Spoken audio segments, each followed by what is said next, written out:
ఇప్పటి వరకు మాకు తెలియదు ఏం జరుగుతుందో.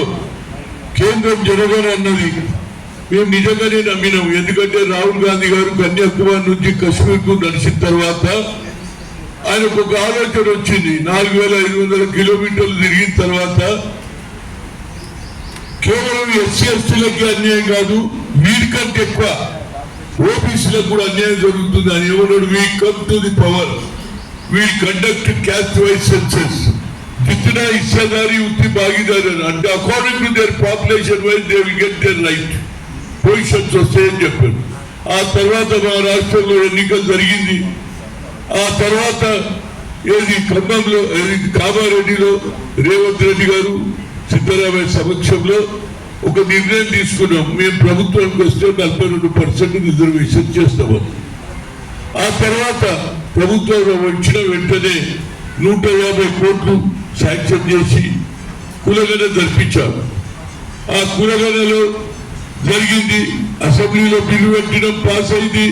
ఆఖరుకు గవర్నర్ దగ్గర తీసుకుపోతే ఆ ఏదైతే ఆర్డినెన్స్ కోల్డ్ స్టోరేజ్ లో పెడితే మా ముఖ్యమంత్రి గారు ఏది గాజువాక శ్రీనివాస్ గౌడ్ నాయకత్వంలో ఢిల్లీ దానికి వచ్చిండు. ఆడ కూడా ధర్నా, మేము కూడా ధర్నా చేశాం. అక్కడ అప్పుడు కిషన్ రెడ్డి గారు చెప్పాడు, అయ్యా నువ్వు ప్రధానమంత్రిని కలిపి మేము వస్తామన్నాం.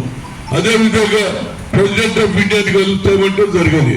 సరే ఇక్కడ జరుగుతున్నది. ఈ లోపల నేను గతంలో ఐఐఎంలో రిజర్వేషన్ అప్పుడు ఓబీసీ ఎంపీస్ కన్వీనర్ గా 3 సార్లు కలిసిన. అయ్యా ఈ దేశానికి ప్రధానమంత్రి మొట్టమొదటి వ్యక్తిని ఓబీసీ అయినావు, మాకు కులగణ చెయ్యాలి, మాకు సెపరేట్ మినిస్ట్రీ ఇవ్వాలి, అకార్డింగ్ టు మా పాపులేషన్ మీద ఒక సెపరేట్ మినిస్టర్ అన్నావు, క్రిమినల్ ఎత్తేయాలన్నావు, కులగణ జరగాలంటే రాజ్నాథ్ సింగ్ 2008లో ఏమన్నాడు, తప్పనిసరిగా మేము క్యాస్ట్ వైజ్ సెన్సస్ చేస్తా ఉన్నాడు. ఇప్పుడు ఆయన డిఫెన్స్ మినిస్టర్ అయిండు, హోమ్ మినిస్టర్ ఎవరైండు, అమిత్ షా అయిండు.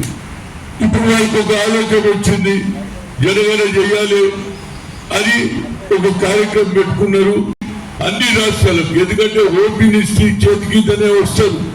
ఏ ఐఏఎస్ కానీ ఏ ఐపీఎస్ కానీ వాళ్ళు ఏం చెప్పింది అది ఇక్కడ రామకృష్ణారావు గారు కేంద్ర ప్రభుత్వం ఇచ్చినటువంటి ఆర్డర్ ప్రకారంగా ఇగో జీవో తీసిరండి. ఈ జీవోలో ఏమున్నదంటే వేజెస్ అడిగింది 33 అడిగారు. అన్ని అట్లా అన్ని చిన్న చిన్న క్వశ్చన్స్. మీ ఇంట్లో ఎంత తాగుబోతుందో, మీ ఇంట్లో టెలివిజన్ ఏమున్నది, మీ ఇంట్లో వాటర్ వస్తుందా, బాత్రూమ్ ఉన్నదా, లాట్రిన్ ఉంటే ఎన్ని లాట్రిన్లు ఉన్నాయి, ఇవన్నీ పెట్టి లాస్ట్ లో ఒకటి question, whether the head of the household belonging to schedule caste, schedule tribe అని పెట్టిన అండ్ అదర్ అంటున్నారు. మేము అదర్లు వస్తాంలే బాబు, ఎస్సీ ఎస్టీ ఎంత జనం ఉందో దానికంటే ఎక్కున్నాం మేము. ఎందుకంటే 100-130 కులాలు ఉన్నాయి, అట్టడుగున ప్రజలు ఉన్నారు. మాకు ఓబీసీ అని ఎందుకు పెట్టలే అంటే మీరు లెక్క చేయరా, ఓబీసీ అంటే ఓట్లేసాం ఇచ్చినామా. ఇవాళ నేను డైరెక్ట్ గా నరేంద్ర మోడీని అడగదలుచుకున్నా. నరేంద్ర మోడీ గారు ఇది నడవదు బాబు, నువ్వు ఈ దేశానికి ప్రధానమంత్రి 3వ అయ్యి ఓబీసీల గురించి నువ్వేం మాట్లాడితే నేను 25 లక్షల కోట్ల మందిని బిలో పావర్టీ వాడిని పైకి తెచ్చినాను లెక్క చెప్పురా బాబు. నీకు ఆ ఉద్దేశం లేదు. కేవలం ఏదైతే జనగణ జరగాలి, ఓబీసీలను పక్కకు పెట్టాలి. రేపు డీలిమిటేషన్ ఉంది, మా ఓబీసీలను పక్కకు పెడితే మా సీట్లు తక్కువ అవుతాయా లేదా? మా తక్కువ అవుతాయి కనుక మాకు లెక్క గురించాలి. దీని గురించే నేను అందరినీ కూడా ఇప్పుడు బీఆర్ఎస్ నుంచి శ్రీనివాస్ గౌడ్ గారు వచ్చారు, అదేవిధంగా శంకర్ గారు వచ్చి ఇంకా చాలా మంది మిత్రులు వస్తున్నారు. ఎందుకంటే ప్రభుత్వం ఒక ప్రోగ్రాం తీసుకున్నది, అభివృద్ధి కార్యక్రమాలు జిల్లాలు తిరగాలని తిరుగుతున్నారు. కానీ ఇది కంటిన్యూస్ ప్రాసెస్.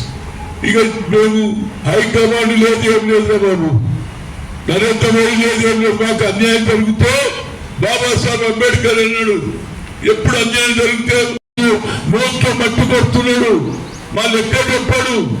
కేవలం ఎస్సీ చెప్తే మనుషులం కాదా? ఏ అసెంబ్లీలో కానీ ఏ పార్లమెంట్ లో కానీ మా సంఖ్య ఎక్కువ లేదే బాబు. ఎవరు గెలిచినా బీసీ ఎస్సీ ఎస్టీ ఓట్లతోనే మైనార్టీ ఓట్లతోనే గెలుస్తారు. మీరు 10% మీరు తీసుకుంటే మేము అని అన్నమా? ఈడబ్ల్యూస్ ఎకనామిక్ వీకర్ సెక్షన్ 10 పెడితే మేము ఊరుకున్నాం. కానీ ఇదే సాని కేసులో ఒక రెస్ట్రిక్షన్ పెట్టారు, 50% సీలింగ్. అది కావాలంటే 9th షెడ్యూల్లో రాహుల్ గాంధీ గారు ప్రైవేట్ బిల్లు పెట్టమన్నారు. ఆయన ప్రధానమంత్రి ఉంటే వెళ్ళలేదు. ఇవాళ దానికి కూడా ఛాన్స్ లేదు. ఇప్పుడు రేపు రాహుల్ గాంధీ గారి పార్లమెంట్ లో ప్రైవేట్ వారే వీఆర్ మేకింగ్ సెన్సస్ అవుతుందని అది దాన్ని కూడా ఎగగొట్టాలని చూస్తున్నారు. కనుక నేను తప్పనిసరిగా అయితే ఓబీసీ కన్వీనర్ గా నూతనంగా అయినటువంటి వాడు శంకర్ ఏది పార్టీ తరఫున ఏది ఓబీసీ అధ్యక్షుడుగా మా పోరాటం పెడతాం బాబు. ఇక మేము ఇగుకోరు. ఇక ఇట్లయితే ఏమైతుంది? మాకు అన్యాయం కాదు, వచ్చే తరం వారికి అన్యాయం జరుగుతుంది. మా పిల్లలకు, మా భవిష్యత్తు, మా మహిళలకు ఇక రిజర్వేషన్ లేకపోతే మేము ఎక్కడ పోవాలి? అగ్గకులని మనం రానియారు. ఎస్సీలకైతే బాబాసాహెబ్ అంబేద్కర్ అంటరాని తెలుగు వాళ్ళ రిజర్వేషన్ ఎప్పుడో ఇచ్చారు. మాకు 57% మండల్ కమిషన్లు అన్నారు. ఇప్పటి వరకు అది కూడా పూర్తి అయితే లేదు.